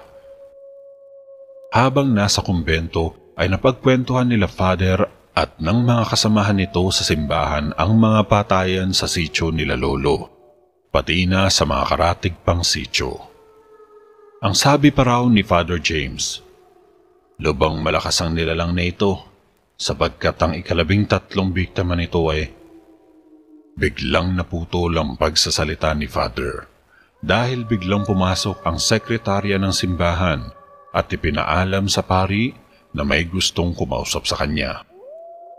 Kaya lumabas ang pari at pinuntahan ng mga ito. Bakas sa mukha ng pari ang pagtataka dahil nakikita niya sa dalawa ang takot at pangangamba. Akma pa sanang tatayo ang mga ito nang makita si Father na papalapit sa kanilang inuupuan. Subalit maagap naman na nagsalita ang pari. Huwag na ho kayong tatayo. Mukhang pagod na pagod kayo at wala pang maayos na tulog. Saan po kayo galing at ano po ang pakay ninyo? Bakit po kayo naparito? Maagap naman daw na sumagot ang ama ni Lolo at ipinakilala ang kanyang sarili, maging ang kanyang kasama. Galing po kami sa Sitio Balumbong. Siguro po nabalitaan na ninyo ang mga nagaganap doon. Pagkarinig ng pari sa sinagot ng ama ni Lolo ay nagulat ito at medyo kumunot ang noo. Bigla naman nagsalita si Mang Vicente. Father, hihingi po sana kami ng tulong sa inyo. Marami na po ang namamatay doon. Ramdam ng pari ang lungkot at bigati sa tinig ng matanda habang nagsasalita. Hindi na po namin alam kung ano ang aming gagawin, Father. Dugtong naman ng ama ni Lolo sa tono na para nang iiyak at pinipigilan lang ang sarili. Lubhang nahabag ang pari sa kanyang narinig sa dalawang panauhin. Nakita ng dalawa na kumunot lamang ang noo ng pari at parang may iniisip na malalim. Tapos saka ito nagsalita. Alam nyo, bago kayo dumating dito ngayon, ay napag-usapan namin doon sa loob ang kaso ng Sitio Balumbong at ang mga karatig sityo nito. Sa totoo lang, hindi po simpleng problema ang nangyayari sa lugar nyo, sapagkat sa tingin ko, ang kalaban natin dito ay ang mismong sugo ng ama ng kadiliman upang mambiktima at magnakaw ng mga kaluluwa na maipapadala sa impyerno. Noong marinig ito ng dalawang matanda, ay hindi nila mapigilang pagtayuan ng balahibo. Walang salita at boses na lumabas sa kanilang mga bibig. Damang-dama nila ang kilabot at kahindik-hindik na pangitain. Nagpatuloy pa sa pagsasalita si pari. Sa katunayan niyan, ang 13 na magiging biktima ng sugo ng kadiliman ay parehong katawan at kaluluwa nito ang kakadinahan at kakalad ka rin patungong impyerno. Doon mas lalong nilukuban ng sobrang takot ang dalawang matanda. Parang naririnig na nila ang alulong ng mga aso na parang nananaghoy ng isang nakakatakot na kaganapan. May kababalaghang ding bumabalot sa kanilang pakiramdam dahil tila naririnig din nila ang sigaw at pagbabagrot ng mga ngipin ng mga kaluluwa ng taong nabiktima ng sugo ng kadiliman o noong taong sulo. Dagdag pa ng pari, sa makatwid, ang dahilan kung bakit may dalang sulo ang sugo ng kadiliman dahil ang sino mang tatanggap ng sulong niyang ito ay kailanman hindi makakaligtas, maging ito man ay kanyang itinapon sa daan o nadala pag-uwi sa bahay. Ang pagtanggap ng sulo ay isang indikasyon na tinatanggap mo ang pag-aanyaya ng kadiliman, nasasama ka sa kanya sa kailaliman ng sanlibutan, kung saan doon tatangis ka ng walang katapusan. Sa puntong ito ay hindi na talaga napigilan ng dalawang matanda ang umiyak at humagulgol. Walang ni isang salita ang lumabas sa kanilang mga bibig. Makikita rin kasi sa itsura ng pari habang nagpapaliwanag ito na maging siya ay natatakot at nangangamba sa nangyayari. Na tila ba wala na itong paraan upang mailigtas kahit ang kaluluwa noong mga taong naunang nakuha ng taong sulo. Matapos ang ilang minuto nilang paghagulgol at nahimasmasan kaunti, ay muli nang nagsalita ang pari. Wala tayong magagawa kung uupo na lang tayo dito at mag-iiyakan. Turan pa ng pari na siyang nagpabalik sa ulirat ng dalawa. Tumingin ang pari sa ama ni Lolo at nagsalita. Sino ba ang huling nakatanggap ng sulo at pang ilan na itong biktima? Sunod-sunod na tanong naman ng pari. Natigilan ng ama ni Lolo at di agad nakasagot. Parang nag-iisip ito at may binibilang. Halos lahat kasi ng insidente ng ganoong pagkamatay ay nakarating sa kanya. Gawa ng siya ang tumayong sitio leader sa kanila.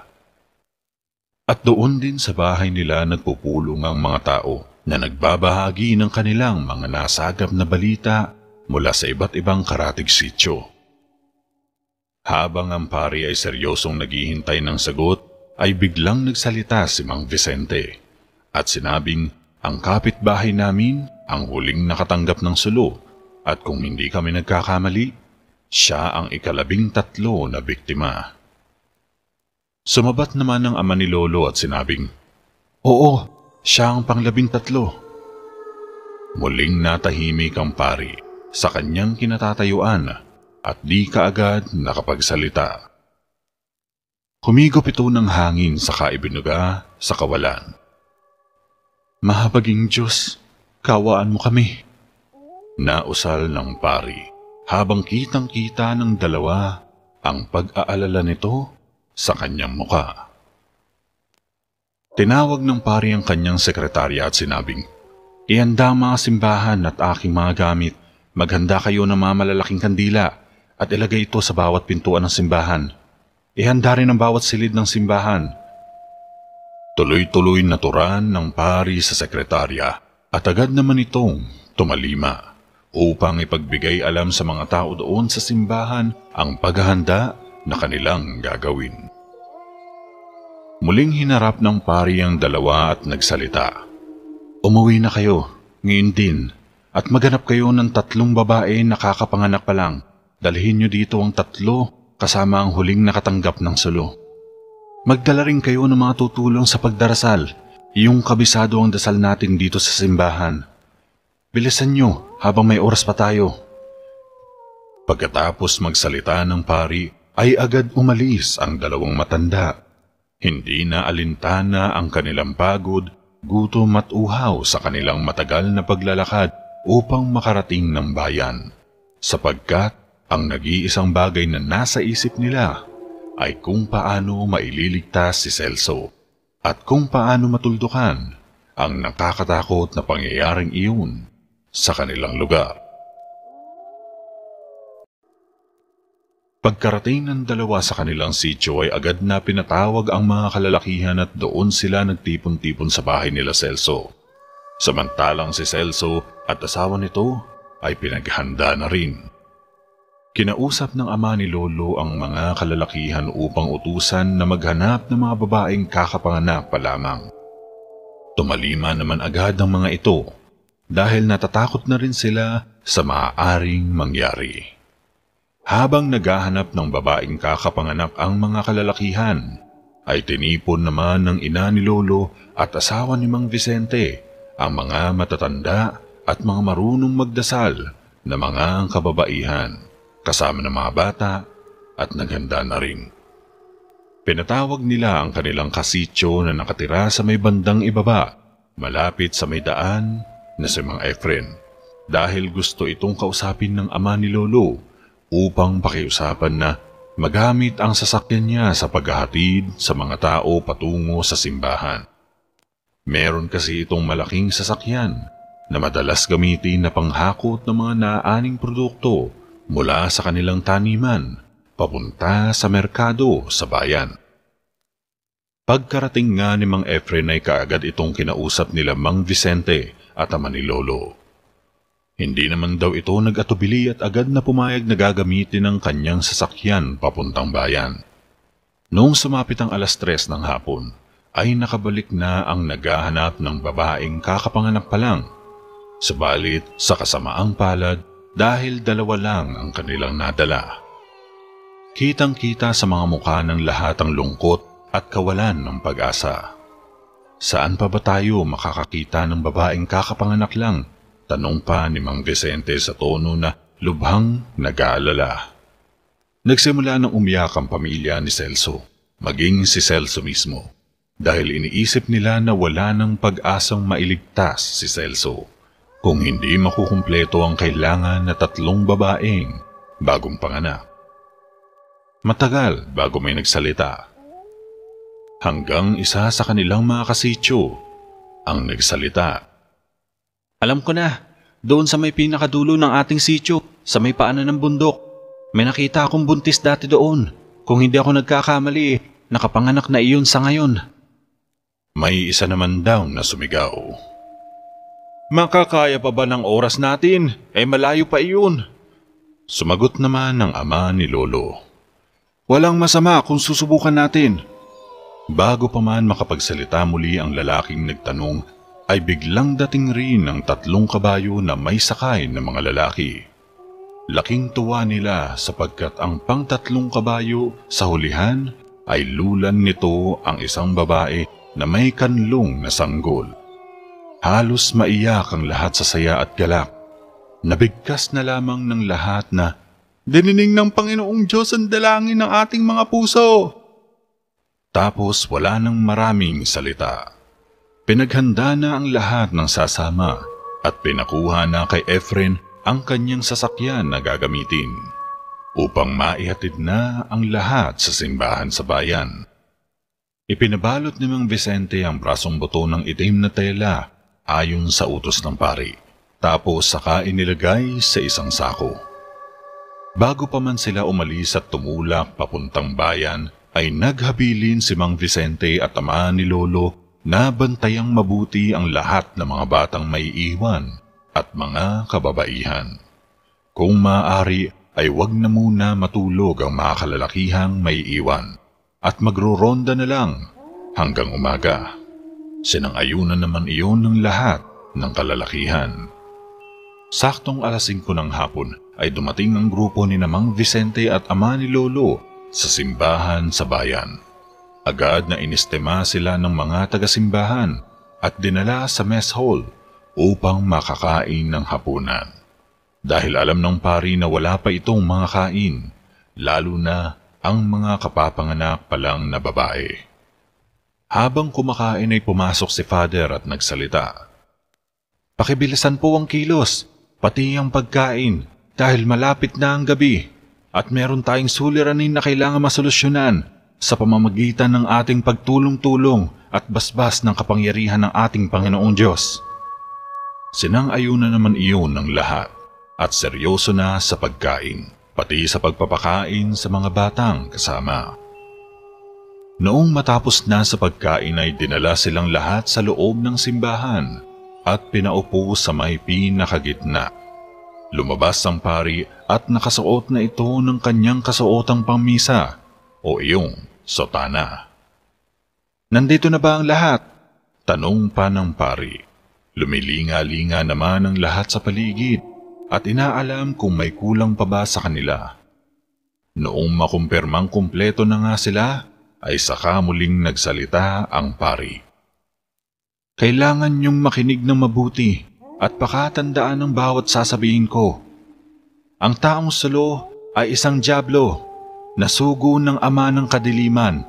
Ito'y nagliliwaliw sa lupa upang manguha ng maraming kaluluwa at katawan ng mga tao na dadalhin pabalik sa impyerno." Ramdam ng lahat ang senseridad sa bawat salita na binibitawan ng pari. Ramdam din nila ang kakaibang takot na unti-unting bumabalot sa kanilang sistema. Nagpatuloy sa pagsasalita ang pari. "Subalit huwag kayong matakot. Nasa loob tayo ng tahanan ng Diyos. Hindi tayo magagalaw ng taong sulo na iyan, at ang pakay lamang niya ay ang huling nakatanggap ng sulo." Dahil sa sobrang katahimikan ng simbahan ay dinig nila ang hikbi ni Celso at impit na iyak ng kanyang asawa. Hindi mapigilan ng lahat, lalaki man o babae, bata man o matanda ang mahulog sa labis na kalungkutan at pangamba, hanggang sa magsimula na ring dumaloy ang luha ng lahat. "Nandito tayo ngayon upang sagapin at tulungan ng ating kapatid na si Celso," dagdag pa ng pari. "Nasaan ang 3 babaeng kapapanganak pa lang?" tanong pa ng pari. Tumayo ang 3 at pumunta sa gitna habang tumutulo ang luha. Luha na dulot ng nadamang awa at lungkot para sa pamilya ni Celso at kay Celso mismo. "Mga ginang, makinig po kayong lahat. Wala pong masamang mangyayari sa inyong mga sanggol. Bagkus sila ang tutulong sa atin para mailigtas si Celso." Muli pang turan ng pari. Naging isa iyong malaking katanungan para sa lahat ng nandoon.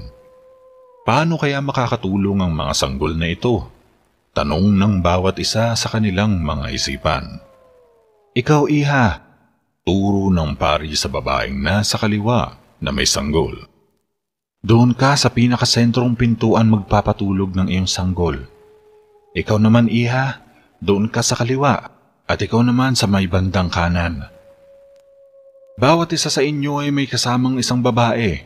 Kayo naman mga lalaki ay babantayan ninyo itong si Celso at kayong mga bata, dalaga at matatanda ay doon tayo sa may pinakasulok na bahagi ng simbahan at magdarasal ng walang tigil ng taos sa ating mga puso. Ano man ang inyong marinig ay huwag na huwag ninyong papansinin, bagkus mas lalo pang lakasan ng loob na magdasal ng taos sa ating mga puso. Darating mamaya ang sugo ng kadiliman. Tatawagin niya tayong binigyan niya ng kanyang sulo upang kunin na ito kasama ang taong kanyang bibiktimahin. Pero sa pagkakataong ito ay hindi lamang kaluluwa ang kanyang kukunin kundi kasama ang katawan ng biktima." Dagdag pa ng pari. Doon mas lalong kinilabutan ng lahat sa narinig. Halos hindi na humihinga ang lahat dahil sa sobrang kaba. Tahimik lang silang nakikinig sa bawat pagbukas ng bibig ng pari, habang tuloy-tuloy ang pag-agos ng kanilang luha sa kanilang mga pisngi. Nagpatuloy sa pagsasalita ang pari. Kayong mga ina ng sanggol kasama ng tag-isang babae, paiiyakin ninyo ang iyong mga sanggol sa bawat pagtawag ng lalaking dyablo. Ikaw ina na nasa pinakasentrong pintuan, ikaw ang unang magpapaiyak ng iyong sanggol sa unang pagtawag. Kukurutin mo ito ng sakto lang na makaramdamang bata ng sakit upang umiyak ito. Ikaw naman ina na nasa kanan, ikaw ang pangalawang magpapaiyak ng sanggol sa ikalawang pagtawag ng taong sulo sa pangalan ni Celso. At ikaw sa kaliwang pintuan ang huling magpapaiyak ng iyong sanggol sa ikatlong pagtawag ng taong sulo sa pangalan ni Celso. Kayong mga babae na kasama ng bawat ina ng sanggol ay magdadasal kayo ng paulit-ulit na tagos sa inyong mga puso. Dasal para sa ating tagumpay at kaligtasan. Samantalang kayong mga magdarasal kasama ko ay kailangang nakaluhod lahat. Walang magsasalita hanggat hindi ako ang unang magsalita. Mga kalalakihan, habang nagbabantay kayo kay Celso kasama ng asawa niya at mga anak, ay magdasal din kayo ng taos sa pusong pagdarasal. Pagkatapos magsalita ng pari, ay agad niyang ipinahanda ang magiging higaan ng mga sanggol sa bawat pintuan. Sa mga oras na yun ay hindi talaga maiwasan ng mga tao na naroroon sa loob ng simbahan ang makaramdam ng kakaibang kalungkutan at takot. Nakaramdam ang bawat isa na naroon ng kakaibang lamig ng simoy ng hangin na nanunuot sa kaibuturan ng kanilang mga puso na lalong nagpakilabot sa lahat. Samantala, doon naman sa sityo na kanilang iniwan, ang mga kalalakihan at mga batang lalaki ay gumagawa ng napakalaking apoy na gawa sa mga bao ng nyug at malalaking mga panggatong upang mapaliwanag ang kanilang nayon. Halos lahat ng tao sa sityo ay nasa labas ng bahay na parang may mahalagang inaabangan. Pagtungtong ng 9:00 ng gabi ay nagsimula na ang kakaibang hampas ng napakalamig na simoy ng hangin at sinundan ito ng mga pag-alulong ng aso mula sa malayong lugar sa kabundukan na unti-unting bumababa sa mga kanayunan ng bawat sityo hanggang sa mismong sityo na nila Celso.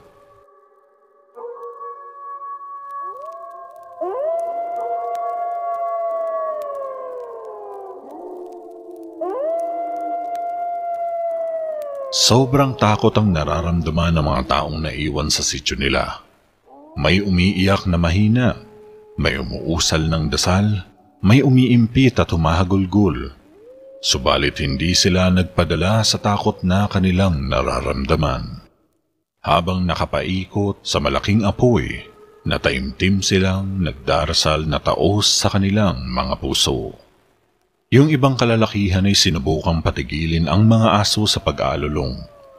Ngunit kahit anong sigaw nila upang tumigil ito sa pag-alulong ay hindi nila talaga magawang patigilin ang mga aso.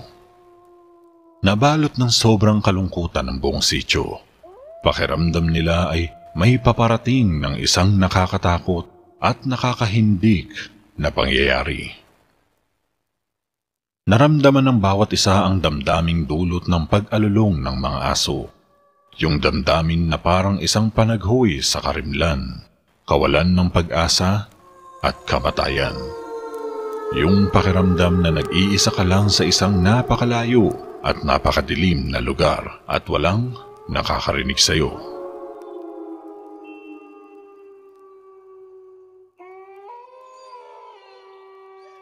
Nasa ganung damdamin ang lahat ng nakapalibot sa malaking apoy nang bigla na lamang nagsipagtakbuhan ng mga aso sa direksyon ng bahay nila Celso at doon humarap habang walang humpay na umaalulong. Iyong uri ng pag-alulong na parang may nakikita silang paparating sa bahay nila Celso. Sobrang kilabot na ang nararamdaman ng lahat sa pagkakataong iyon. Pakiramdam na nila ay Inuunat pa itaas ang kanilang mga buhok sa ulo at buong katawan. "Mahabaging Diyos!" Sigaw ng halos lahat na kababaihan at ibang kalalakihan nang makarinig sila ng malalakas na pagpalo sa dingding at pintuan ng bahay nila Celso. Sobrang lakas ng pagpalo nito na animoy galit na galit at umuusok sa puot. Naghawak kamay ang mga nakapaligid sa malaking apoy at nagdasal ng mataimtim habang nakapikit ang mga mata. Ang mga aso ay nabahagang mga buntot habang patuloy sa pag-aalulong na nakaharap sa direksyon ng bahay nila Celso. Pagkatapos ng 3 malalakas na hampas sa bahay nila Celso, ay nagtaka silang lahat dahil sa ang direksyon ng mga aso ay lumipat sa direksyon ng daan, paibaba sa bayan. Samantala, ang mga nasa simbahan naman, pagtungtong ng 9:00 ng gabi, ay nagsimula ng magdasal ang lahat sa kani-kanilang mga pwesto. Nakasindi na ang malalaking mga kandila sa bawat pintuan upang ilawan ang mga lagusan papasok ng simbahan kung sakaling biglang mawawala ang kuryente.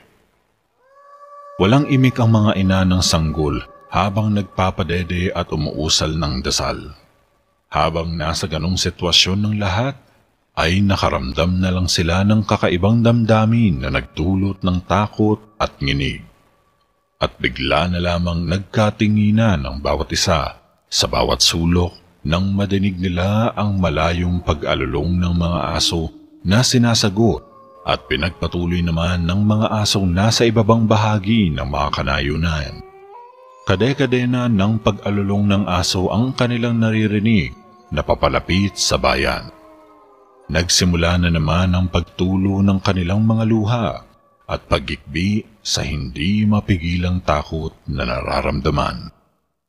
Iba raw kasi talaga ang pakiramdam kapag alagad na ng dilim ang paparating at wala kayong ibang panangga kundi ang dasal at matibay na pananampalataya sa Diyos. Tumayo ang pari at nagsalita. "Paparating na siya. Tibayan ang inyong loob at sarili. Huwag magpapadaig sa takot." Tapos bumalik na ito sa pagkakaluhod. Ang mga sanggol naman ay himbing na himbing sa pagkakatulog. Animoy alam nilang may mga anghel ang nakabantay sa kanila. Kita ng bawat ina at ng kasamang babae ang kainosentehan ng muka ng bawat sanggol. Mga mukhang nagbigay kiliti at bagong pag-asa ng bawat isa. Ramdam ng bawat ina ang galak at kakaibang lakas at sigla sa bawat pagngiti ng kanilang mga sanggol na parabang may kumikiliti at kumakausap sa mga ito habang mahimbing na natutulog. Hindi rin maiwasan ng mga kasamang babae na mas lalong tumulo ang kanilang luha habang nakamasid sa mga natutulog na sanggol. Ang isa sa kanila ay parang dinurog ang puso noong maalala kung paano siya nawala ng sariling sanggol sa kanyang sinapupunan noong mga panahong binubuntis pa lamang niya ito. Sariwa pa sa kanyang isipan kung papaano nalaglag ang kanyang sanggol nung siya ay nadulas isang umaga na bumuhos ang malakas na ulan. Ang isang babae naman ay halos di na makahinga dahil sa sobrang sakit na kanyang naranasan kasama ng kanyang walang kalaban-labang sanggol sa kanyang sinapupunan. Tandang-tanda pa niya noong maglilimang buwan na ang kanyang tiyan. Dumating ang kanyang asawa at may dalang malamig na inumin at masayang ibinigay ito sa kanya. Sabay sabing, "Magpalamig muna kayo ni baby. Ang init-init kasi. Ayokong mainitan ng baby natin." Sa pag-aakalang isang malamig na inumin lang iyon, ay kanya namang inubos sa pag-inom. Hindi pa nga umabot ng 1 oras ay nakaramdam na siya ng pagkahilo at pananakit ng tiyan hanggang sa mawalan na ito ng malay. Nagising na lang siya na nasa bahay pagamutan na. Yumugyog ang kanyang balikat sa sobrang sama ng loob na mismong ama pa ng kanilang sanggol ang pumatay dito. Oo, nalaglag ang kanyang sanggol dahil may gamot pampalaglag ang ipinainom sa kanya ng kanyang nobyo pa noon. Ginawa iyon ng isang lalaking walang paninindigan sa buhay at naistakasan ang kanyang obligasyon sa kanyang magiging mag-ina. Samantalang ang isang babae ay hindi rin mapigilan ng pag-iyak sa kadahilan ng kahit anong dasalang kanilang gawin ng kanyang asawa ay hindi pa rin sila binibiyayaan ng anak. Iyak at lungkot ang nararamdaman nito sa mga oras na napagmamasdan niya ang napaka-inosenteng muka ng sanggol. Subalit di maalis-alis sa kanyang puso na may magandang dahilan ng Diyos kung bakit hindi pa sila binigyan ng anak. Sa mahabang minutong iyon ay tila binuhay lahat ng masasakit na alaala sa bawat isa upang mapatay ng kanilang paghihinagpis ang natitirang katiting na pag-asa upang matalo ang puwersa ng kasamaan na paparating. Nasa ganoong kalagayan ng tatlong mga babae na kasama ng bawat ina nang biglang nag-alulungan ang mga aso sa mga kabahayan na nakapaligid sa simbahan.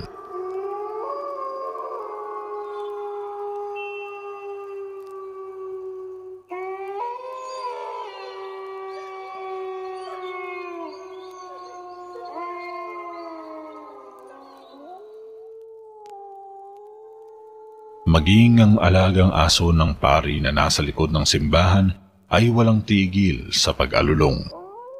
Yung parang may hinihintay na darating. Pakiwari nga nilang lahat, ito ay nakaharap sa direksyon ng gitnang bukana ng simbahan. Kaba, ngatog sa mga tuhod, nginig, lungkot at takot ang nararamdaman ng bawat isa na nasa loob ng simbahan.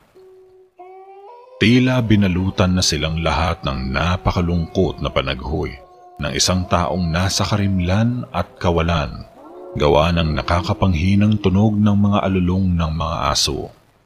Parang sumisigaw ito ng tulong habang naghihirap.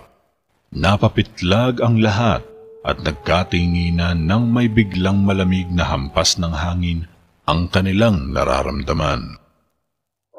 Yung lamig na parang hawak sila ng isang kamay na galing pa sa napakalayong paglalakbay sa ilalim ng dilim at malamig na gabi. Narinig na lamang nila na umusal ng Latin na dasalang pari sa tamang lakas ng boses nito na nagpapadagdag ng kakaibang takot ng bawat isa.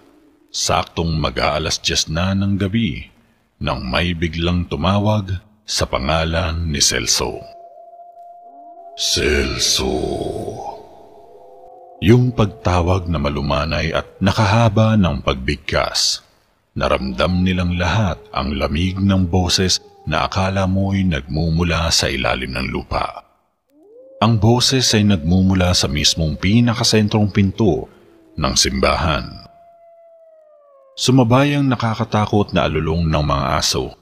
Subalit noong umiiyak na ang unang sanggol, ay nabigla ang lahat sa kadahilan ng habang patuloy na umiiyak ang sanggol, ay nakakarinig sila ng tunog ng mga taong kumakanta ng pagpupuri at pasasalamat sa Diyos sa isang napakalamyos na tinig.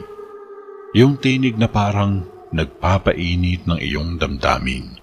Tinig na parang pumupukaw sa iyong kaluluwa at nagpapaalala na anuman ang mangyari, nasaan ka man naroroon, anuman ang iyong kalagayan, ay manalig ka lang ay hinding-hindi ka pababayaan ng Diyos. Ganon yung naririnig at nararamdaman nila sa loob ng simbahan. Isa pa sa pinagtataka nila dahil habang nakakarinig sila ng mga boses na kumakanta, ay bigla na lamang tumigil sa pag-aalulong ang mga aso. Sobrang mangha ang bawat isa. Ang takot na kanina'y bumabagabag sa kanila ay napalitan ng galak at tapang. Habang ang mga taong naiwan sa sityo noong mga oras na yun ay nagtaka rin sapagkat bigla na lamang tumigil sa pag-alulong ang mga aso at nakarinig sila ng mga umaawit ng papuri at pagsamba galing sa malayong lugar. Katunayan, isang may edad na lalaki ang nagsalita bigla. Nagdaos siguro sila ng Holy Mass sa bayan. Oo nga, at ang gaganda pala ng boses ng ating mga kanayon. Sagot naman ng isang binatilyo. Parang mga batang maliliit ang kanilang mga boses at ang sarap sa tenga pakinggan. Turan naman ng dalawang babae. Dahilan na tumigil muna sila sa pag-uusap at nakinig na lamang sa mga umaawit ng boses galing sa malayo. Noong tumigil na sa pag-iyak ang unang sanggol, ay parang unti-unti na rin nawawala ang malamyos na boses ng mga kumakanta. Nakaramdam din ng ginhawa si Celso dahil kita dito na umaliwalas ang kanyang muka habang nakikinig sa malamyos na mga boses ng kumakanta. Umaliwalas ang kanyang muka habang patuloy pa rin sa pagtulo ang kanyang luha. Naging tahimik ang paligid sa loob ng mahabang minuto. Napapitlag ang lahat nang bigla na namang umalong ang mga aso. Kakaibang alulong kaysa una kanina. Yung alulong na parang may galit at poot na kinikimkim. Bumalik ang takot sa puso ng bawat isa. Nginig at natakot na naman ang lahat. Mga bandang 11:30 na yun ng gabi. Sobrang alulong na ang ginagawa ng mga aso na animoy may kamatayan na paparating sa kanila. Katagalan nga ay tila hindi na aso ang kanilang nadidinig. Parang tunog na ng isang galit na hayop na umuungol ng malakas. Tila ba nayayanig na ang 3 pintuan ng simbahan sa bandang harapan. Kasunod noon ay ang muling pagtawag na Celso. Iyon na ang pangalawang pagtawag sa pangalan ni Celso na animo ang tumatawag ay nakasilip na talaga sa pintuan. Parang gumalaw ang bawat bagay na nasa loob ng simbahan sa kakaibang pagsambit at boses na tumatawag kay Celso. Nakakapagtaka na ang lahat na ng mga larawan ng santo sa loob ng simbahan ay parang isa-isang tinutulak upang bumagsak at matumba. Subalit kitang-kita ng kanilang mga mata na parang may mga buhay ito na lumalaban sa kung anuman at sino man ang tumutulak sa kanila. Mas lalong tumindi ang kanilang pagdarasal at umusal na naman ang pari ng isang mahabang dasal sa Latin. Kasunod noon ay ang pag-iyak ng ikalawang sanggol. Pagsimula pa lang ng pag-iyak ng ikalawang sanggol ay parang bigla na lamang lumiwanag ng sobrang liwanag ang buong simbahan. Liwanag na animoy ang daming taong pumasok na may kanya-kanyang ilaw na bitbit. Kitang-kita talaga ng kanilang mga mata, lalo na ni Mang Vicente at ama ni Lolo, kung paano nagliwanag ang buong paligid. Liwanag na walang kapantay. Liwanag na sa pakiramdam mo'y walang sino man ang makakapagpigil. Sinundan ito bigla ng napakalakas na palahaw ng iyak ng ikalawang sanggol. Yung iyak na nasasaktan siya ng sobra. Nagkatinginan silang lahat dahil sa iyak na iyon, ngunit bigla na lamang itong nalapitan ng isang boses ng batang lalaki na umaawit ng isang awitin. Hindi nila alam ang awitin na iyon sapagkat ibang salita o lingwahe ang kanilang naririnig. Salita na noon pa lamang nila natinig. Salita na hindi nila naiintindihan ngunit nababasa ng kanilang mga puso ang tunay na kahulugan nito. Ang kaba, takot, nginig at ngatog ng mga tuhod nila ay bigla na lamang nagmaliw. Simula nang nadinig nila ang boses ng batang lalaki na umawit ng isang awitin.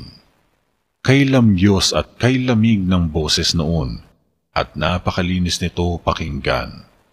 Kay sarap damhin, nakakapagpagaan ng kalooban. Parang pinapawi nito ang mga kalungkutan na nagahari sa puso nilang lahat. Parang isang napakalamig na tubig sa batis na anumang oras ay papawiin ang sobrang uhaw na iyong nararamdaman. Boses ng batang lalaki na animoy humahaplos sa iyong pagal na katauhan at kay sarap pakinggan. Itong mga nararamdaman ng lahat ng tao sa loob ng simbahan. Ang ipinagtataka raw nilang lahat dahil ang batang lalaki na kumakanta ay parang nililibot nito ang buong simbahan.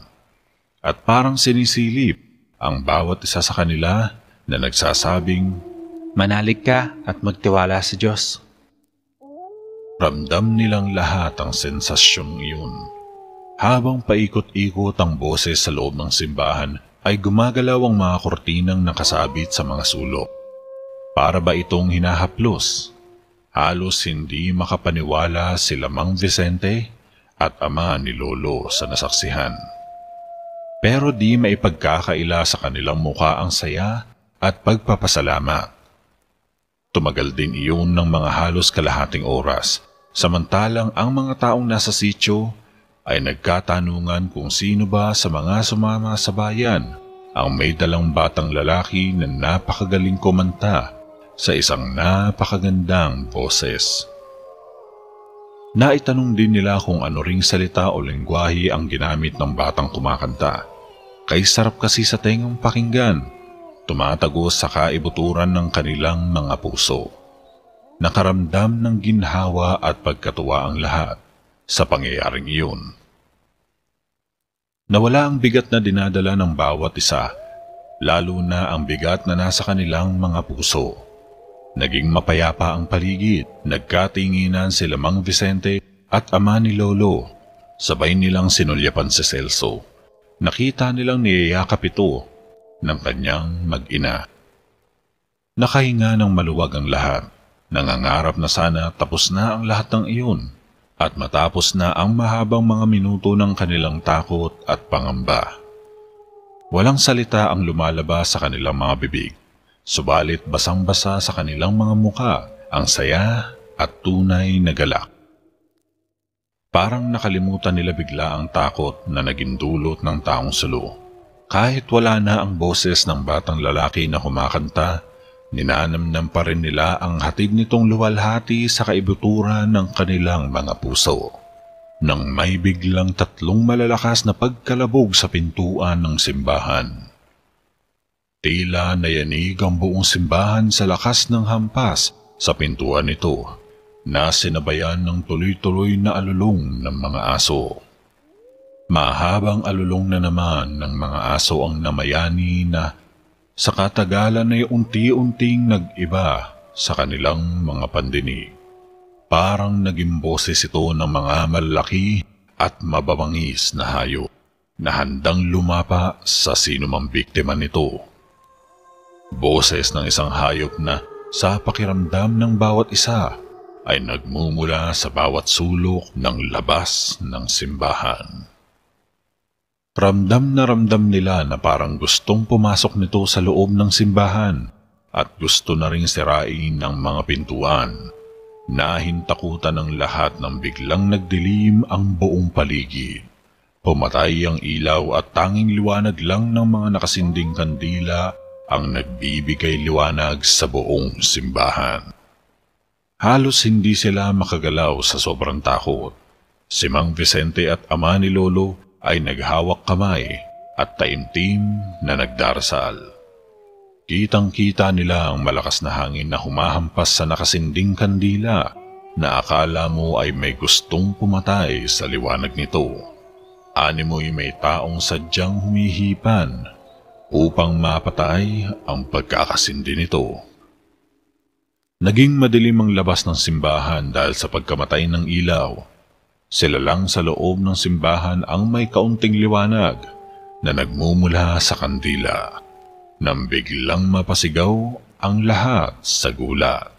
Dahil biglang namatay ng sabay-sabay lahat ng nakasinding kandila na nagpadilim sa mismong loob ng simbahan.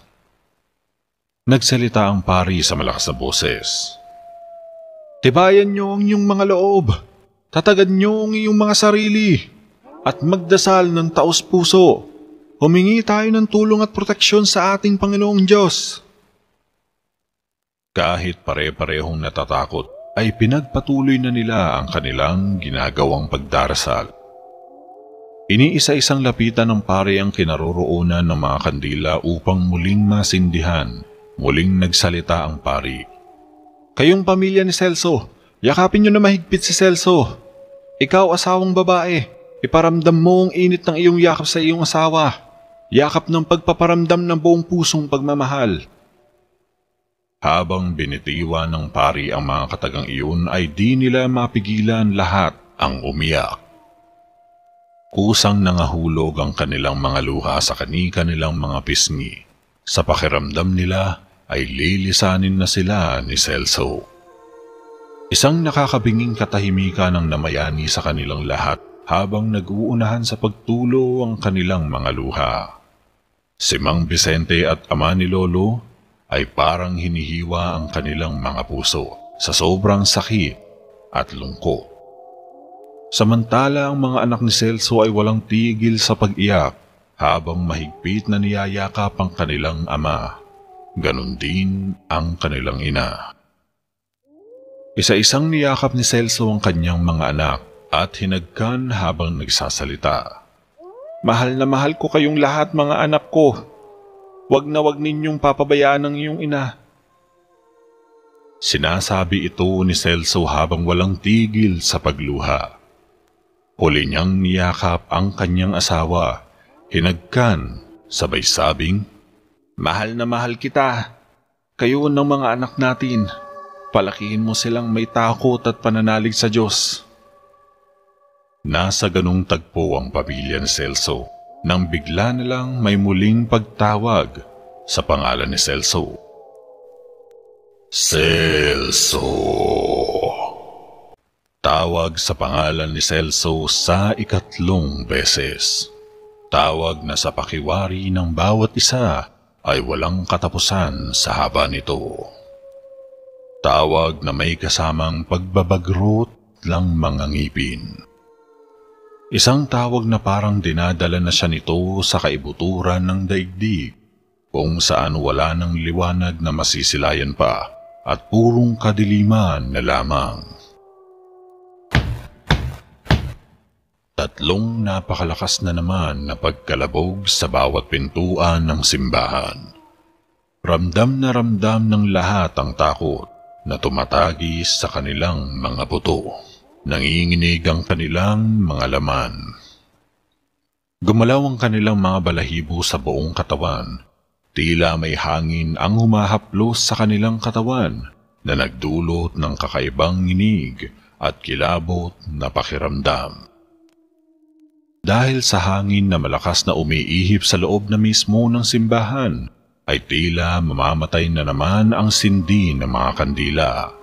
Kaya nadagdagan na naman ang takot ng lahat ng mga taong naroon na baka muli na naman itong mamatay at doon samantalahin ng kung anong nilalang sa labas ang kadiliman ng simbahan. Napako ang kanilang paningin sa naghihingalong kandila nang bigla na may malakas ulit na tunog. Napakalakas na kalabog na akala mo'y may isang bagay na ibinagsak sa loob ng simbahan. Kasunod noon ay ang ingay ng kadenang parang hinihila palibot at pabalik-balik sa loob na mismo ng simbahan. Tila gusto nang mahimatay ng lahat dahil sa takot. Nasa loob na ng simbahan ang tunog. Pero wala silang nakikitang ibang tao o nilalang. Nang biglang sumigaw sa pag-iyak ang pangatlong sanggol. Sobrang lakas ng iyak noon. Nasa pakiramdam ni Mang Vicente at ama ni Lolo ay naging 3 doble ang lakas ng iyak nito kaysa doon sa 2 sanggol na naunang umiyak. Dahil sa lakas ng pag-iyak ng ikatlong sanggol ay bigla na namang nagbago ang atmosfera sa loob ng simbahan. Tila ba maraming tao ang nakapaligid sa kanila sa loob ng simbahan at niyayakap nito ang buong simbahan na parang binoprotektahan laban sa kung anuman o sino man ang gustong gumiba nito. Hanggang sa ang kumurap-kurap at naghihingalong sindi ng mga kandila ay bigla na lamang naglalagablab na parang may nagbabantay na dito upang hindi na magalaw ng hangin ang sindi nito at tuloy-tuloy na maglalagablab. Kahit hindi pa man bumalik ang kuryente ay lumiwanag bigla ang buong simbahan. kasunod ng mga tunog ng iba't ibang instrumento na sinasabayan ng mga pagkanta sa hindi maipaliliwanag na mga salita. Mga kantang muling tumagos sa kanilang mga puso. Mga boses na akala mo'y nagmula sa langit. Napakalinis at napakalinaw ng bawat salita. Oo, hindi nila maintindihan ng mga salita pero nagdulot ito ng sobrang ligaya. Naroon yung boses ng mga bata na kay lamyos, tapos susundan ng boses ng mga malalaki at hahaluan ng boses ng batang lalaki. Nakakamangha, ngunit nakakagalak sa kanilang mga puso. Ang kanina'y mga luha ng lungkot at takot ay napalitan ng luha ng saya at galak. Kitang-kita nilang lahat na parang umaawit ang lahat ng mga larawan at imahe na nasa loob ng simbahan. Parang lahat iyon ay may kislap sa mata at nakangiti.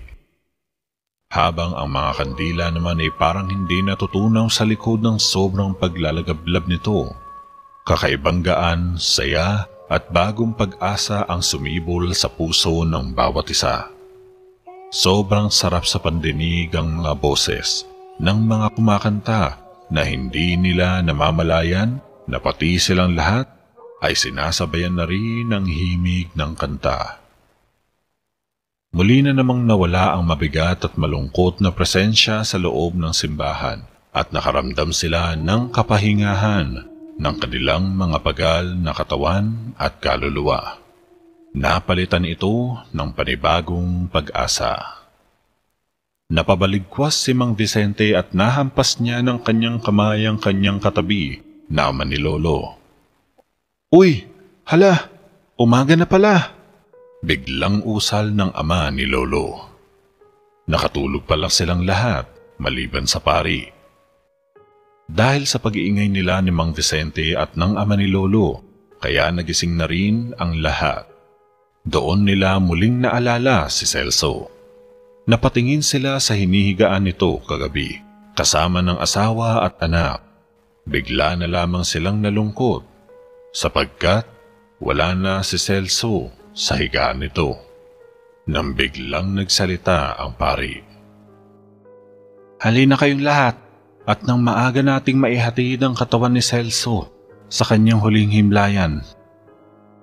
Nabigla ang lahat at muling bumukal sa kani-kanilang mga mata ang luha na nag-uunahang mahulog sa kanilang mga pisngi. Subalit hindi maipagkakaila sa kanilang mga sarili ang saya at galak ng mga huling pangyayari noong nakaraang gabi. Nagsipagtayuan na silang lahat. Doon nila nakita ang katawan ni Celso na nakabalot na ito ng puting tela na ipinagtaka naman ng lahat.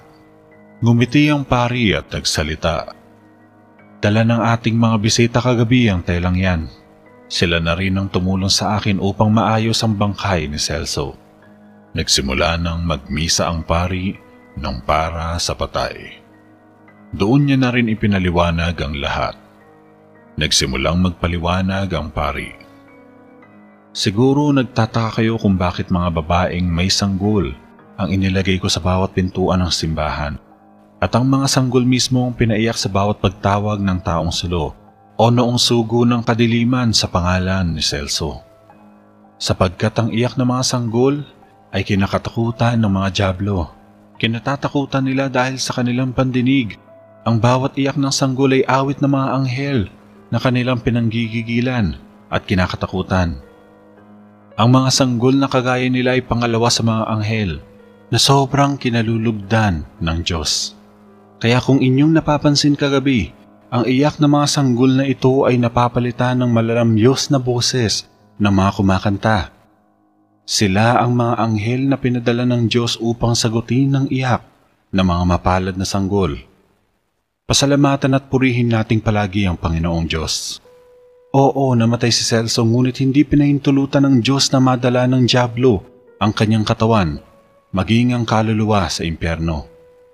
Ipinadalaan ng Diyos Ama ang kanyang mga anghel upang sila ay sumundo kay Celso at hindi madala ng sugo ng kadiliman. Si Celso ang tumapos sa sumpa ng taong salo sa tulong ng bawat isa sa atin dahil ang huling misyon na nakaata sa bawat isang tinaguriang taong salo ay dalhin ang katawan at kaluluwa ng 13 biktima nito sa impyerno na hindi niya napagtagumpayan dahil sa tulong niyong lahat. Ang kadenang inyong narinig ay siyang kadenang gagamitin ng Diablo para sa kaluluwa ni Celso, pero nabigo itong magamit iyon. Patuloy tayong magmatsyag sa ating paligid sa lahat ng oras. Tandaan ninyo, sa oras ng kadiliman ay walang ibang sulo na ating tatanggapin kundi ang ating matibay na pananalig at pananampalataya sa Panginoong Diyos na makapangyarihan sa lahat. Siya lang ang totoong ilaw sa ating bawat landasin. Kayong mga ina, huwag ninyong sasaktan ang inyong mga sanggol, maging sa sila ay nasa sinapupunan pa ninyo o nailuwal na, sapagkat sa kanila ang kaharian ng Diyos Ama. Mahalin ninyo sila kasama ng inyong asawa. Kayo namang mga asawang lalaki, proteksyonan ninyo ang inyong pamilya laban sa lahat ng uri ng kapahamakan at pamunuan nyo sa inyong tahanan ng mabubuting gawi at aral tungkol sa kaharian ng Diyos. Kayo ang magtanim sa inyong mga anak ng kaalaman tungkol sa Diyos upang maging sila ay maagang makilala ang ating Panginoon at magkaroon ng personal na ugnayan sa Diyos. Simula sa araw na ito ay magkaroon na ng panibagong umaga at pag-asa ang inyong lugar, maging ang mga karatig sityo. Binabati ko kayong lahat sa inyong katapangan, sa kabila ng panganib at nakakakilabot na banta ng kadiliman sa ating lahat. Humayo kayo at palaganapin ang kapayapaan. Yan ang mga huling tinuran ng pari. Umuwi silang lahat pabalik sa kanilang sityo, dala ang bangkay ni Celso. At sa kinahapunan ay kanila na itong inilibing. Malungkot ang lahat sa huling sulyap kay Celso, lalo na ang kanyang asawa at mga anak. Subalit may kaunti pa ring saya sa kanilang mga puso, sapagkat namatay man si Celso, ay hindi naman ito nakuha ng sugo ng kadiliman. Naging matahimik ang kanilang sityo matapos ang pangyayaring iyon, at hindi na nasundan pa ng kahit anong nakakakilabot na mga kaganapan. Lumipas ang maraming taon, naging masagana ang buhay ng mga tao. Maging ang mismong lugar ay unti-unti na ring umunlad. Kasabay ng pag-unlad nito ay ang pagsilan na rin ng mga matatandang tao dito, kasama na sina Mang Vicente at ama ng aking lolo. Hanggang dito na lang po ang kwentong ito. Naway inyong nagustuhan at naintindihan ang kahalagahan ng matatag na pananampalataya sa Poong May Kapal. Maraming salamat po sa pakikinig. Mag-iingat po kayong palagi at hanggang sa muli.